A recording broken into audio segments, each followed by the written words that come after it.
Donald Trump, président des États-Unis. Le verdict des urnes a du mal à passer et ce jusqu'en France. En moins d'une semaine, des Américains vivant à Paris ont créé le collectif Paris Against Trump et organisé une manifestation. Vous voyez bien que je parle bien français, mais en fait j'ai la double nationalité, donc je suis américaine.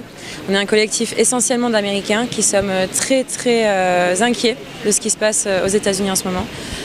Non seulement du futur président élu et de toutes les promesses haineuses et stigmatisantes qu'il a fait pendant sa campagne électorale, mais également des répercussions que ça peut avoir sur nos communautés locales, sur notre nation entière et sur l'international.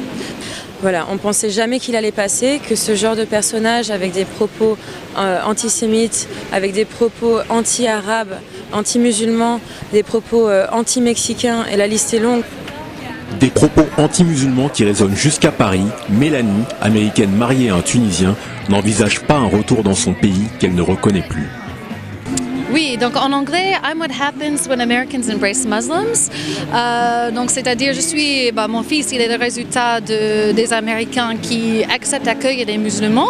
Je l'avais écrit parce que moi je suis américaine, je vis à Paris avec mon mari qui est tunisien. On a un fils ensemble qui a 2 ans et ben voilà. Donc c'est le résultat d'amour entre une américaine d'origine chrétienne et un tunisien musulman. Pour ma part, je me sens plus le bienvenu aux États-Unis du fait que je suis mariée à un musulman et j'ai un fils musulman aussi. Je ne pourrais pas faire ça à mon mari ni mon fils, de les mettre dans une situation où c'est clair que les musulmans sont maintenant victimes des propos racistes et autres. Merci beaucoup d'être venus de Paris, de d'autres villes françaises, de d'autres pays. On est ravis d'être ici avec vous aujourd'hui.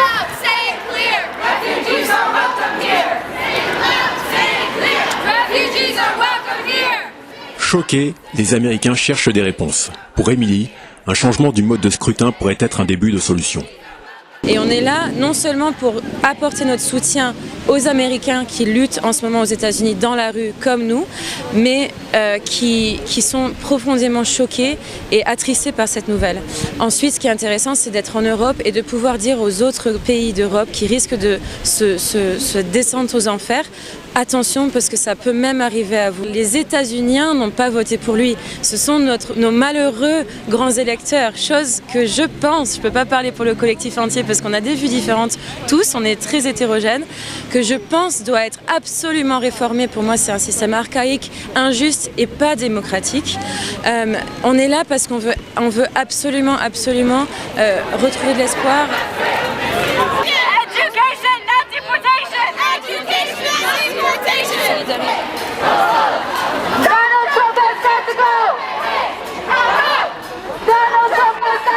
Donald Trump sera bien là, pour 4 ans, à la tête des États-Unis. Mais certains Américains ne comptent pas le laisser ternir l'image de ce pays, fondé sur l'immigration et l'accueil de l'autre.